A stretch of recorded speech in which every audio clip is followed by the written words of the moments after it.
কি অবস্থা সবার? অবশেষে কি তাহলে টেকনো স্পার্ক 40 কে কপি করলো আইফোন? কেননা গতকাল আইফোন 17 সিরিজ লঞ্চ হয়েছে, আমরা তো ইভেন্ট অনেকেই দেখেছি এবং সেই একই রকম ক্যামেরা মডিউল কিন্তু দেখতে পেলাম। অনেকেই বলছেন পোকো ফোনের মতো, কেউ বা বলছেন পিক্সেল ফোনের মতো, কেননা 17 এয়ার যে ফোনটা ওইটার ক্যামেরা মডিউলটা অনেকটাই পিক্সেলের মতো বলা যায়, শুধুমাত্র একটু উপরের দিকে সরিয়ে দিয়েছে। আপনার কাছে এই নতুন ক্যামেরা মডিউল কেমন মনে হলো অবশ্যই কমেন্ট করে জানাতে পারেন। আপনারা না হয় কমেন্ট করতে থাকুন, তার ভিতরে চলেন আমরা জেনে আসি কেমন হতে চলেছে এবারের আইফোন 17 সিরিজের ফোনগুলি। আইফোন 17 সিরিজে এবার আমরা চারটা ফোন দেখতে পেয়েছি। 17 বেস ভেরিয়েন্ট, এরপরে এয়ার এসেছে, স্লিমেস্ট আইফোন 5.6 mm থিকনেসের 17 প্রো এবং প্রো ম্যাক্স। ব্যক্তিগতভাবে আমি একজন অ্যান্ড্রয়েড ইউজার, বাট 17 সিরিজের ফোনগুলো দেখার পরে আমার কাছে মনে হয়েছে এবার মনে হয় একটা আইফোন নেওয়া উচিত আমার জন্য, একজন কন্টেন্ট ক্রিয়েটর হিসেবে।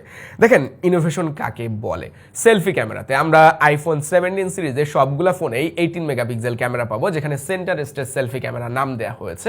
মানে ক্যামেরার সেন্সরটা থাকবে স্কোয়ার শেপের, যে কারণে আপনি যখন হরিজন্টাল সেলফি তুলবেন ফোনটাকে এভাবে আড়াআড়ি ধরতে হয়, ফোন হাত থেকে পড়ে যাওয়ার ভয় থাকে।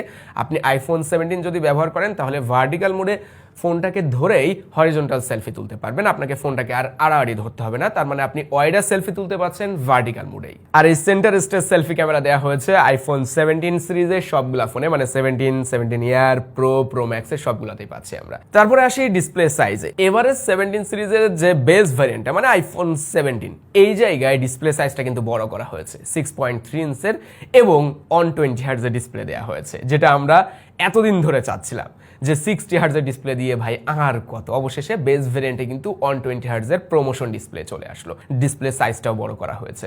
আর এই 6.3 ইঞ্চ ডিসপ্লে কিন্তু আইফোন 17 প্রোতেও দেওয়া হয়েছে, সেম ডিসপ্লে, শুধুমাত্র সাইজের ভিন্নতা আমরা পেয়েছি। এয়ারে একটু বড় সাইজের এবং প্রো ম্যাক্সে একটু বড় সাইজের ডিসপ্লে। তাছাড়াও ডিসপ্লের ব্রাইটনেসও বাড়ানো হয়েছে, যেখানে 3000 নিটস আউটডোর ব্রাইটনেস পাওয়া যাবে। তাছাড়াও অ্যান্টি রিফ্লেকশন কোটিংও কিন্তু দেওয়া হয়েছে, যেটা আমরা স্যামসাং ফোনগুলোতে দেখছিলাম। সেই সেম কোটিং সিস্টেম কিন্তু আমরা আইফোনেও পাবো, যে কারণে আউটডোরের রিফ্লেকশনের জন্য যে সমস্যাগুলো হতো ভিজিবিলিটি নিয়ে, সেইগুলো কিন্তু আইফোনে আর থাকলো না। নেক্সট জাম্প আসলো ক্যামেরাতে। আইফোনের 17 সিরিজে প্রত্যেকটা ফোনেই আমরা 48 মেগাপিক্সেল ক্যামেরা পাচ্ছি, আলট্রা ওয়াইড থেকে শুরু করে টেলিফটো এবং ওয়াইড অ্যাঙ্গেল। যেখানে আমরা প্রো এবং প্রো ম্যাক্সে সেম ক্যামেরা সিস্টেম পাচ্ছি, 48 মেগাপিক্সেলের আলট্রা ওয়াইড, 48 মেগাপিক্সেলের টেলিফটো এবং 48 মেগাপিক্সেলের ওয়াইড অ্যাঙ্গেল। এবং এখানে কিন্তু টেলিফটোতে আপনি অপটিক্যাল জুম পাচ্ছেন 8x পর্যন্ত প্রো এবং প্রো ম্যাক্সের ফোনে। এয়ারে সিঙ্গেল ক্যামেরা ব্যবহার করা হয়েছে, 48 মেগাপিক্সেল ওয়াইড এবং বেস ভেরিয়েন্ট যেটা, এখানে দুইটা ক্যামেরা দেওয়া হয়েছে, একটা হলো ওয়াইড এবং আরেকটা আলট্রা ওয়াইড, দুইটাই 48 মেগাপিক্সেল। বাট বেস ভেরিয়েন্টের এই ফোনে আপনি ইন সেন্সর অনেকটা অপটিক্যাল কোয়ালিটির বা টেলিফটো কোয়ালিটির 2x জুম করে ছবি তুলতে পারবেন। আপনাদের কাছে আইফোন 17 এয়ার ফোনটা কেমন মনে হয়েছে? আমার কাছে কিন্তু দারুণ লেগেছে। দেখেন slimmest iPhone device, 5.6 mm thickness. কিছুদিন আগেই S25 এজ লঞ্চ হয়েছে, যেখানে আমরা 5.8 mm থিকনেস দেখেছি। মানে S25 এর থেকেও কিন্তু পাতলা হয়ে গেল আইফোনের এই এয়ার ভেরিয়েন্টটা। এই ফোনে দারুণ কিছু বিষয় রয়েছে কিন্তু, যেমন আইফোনের 17 সিরিজে শুধুমাত্র এয়ারে আমরা টাইটানিয়াম ফ্রেম পাচ্ছি, বাকি ফোনগুলোতে কিন্তু অ্যালুমিনিয়াম ফ্রেম দেওয়া হয়েছে। ফোনটাকে মনে হয় হালকা পাতলা করার জন্যই টাইটানিয়াম ফ্রেমটা দেওয়া হয়েছে। এবং এই ফোনটা কিন্তু পাতলা হলেও যথেষ্ট পাওয়ারফুল হবে, কেননা এই জায়গাটায় আমরা A19 প্রো চিপসেটটাই পাচ্ছি। তবে নজর কাড়া কিছু জিনিস আমরা দেখেছি 17 প্রো এবং প্রো ম্যাক্সে, যেখানে ডিজাইন নতুনভাবে করা হয়েছে এবং 17 প্রো ম্যাক্সের ফোনটা কিন্তু এবার আমরা 2 TB স্টোরেজে কিনতে পারবো। যাই হোক, ইউনিবডি ডিজাইন করা হয়েছে অ্যালুমিনিয়াম ফ্রেম দিয়ে।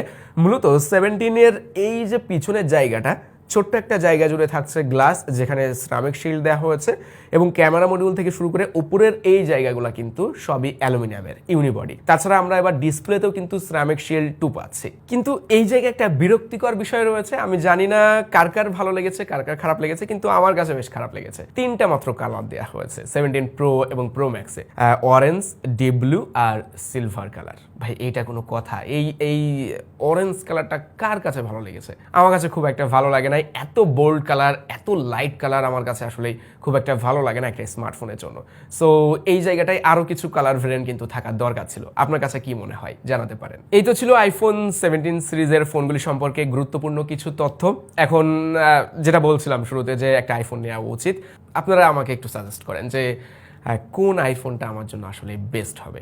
আইফোন অবশ্য 17 প্রো এবং প্রো ম্যাক্স এই দুইটার ভিতরে একটা নিব। বাট আপনারা যারা আইফোন ব্যবহারকারী আছেন, এতদিন ব্যবহার করছেন, তারা তো এই সিরিজের ফোনগুলো সম্পর্কে টুকটাক ধারণা রাখেন। একজন কন্টেন্ট ক্রিয়েটর হিসাবে আমি ভিডিও করব। এখন আপনাদের কাছে কোনটা ভালো মনে হয় আমার জন্য জানাতে পারেন আমাদেরকে কমেন্ট বক্সে।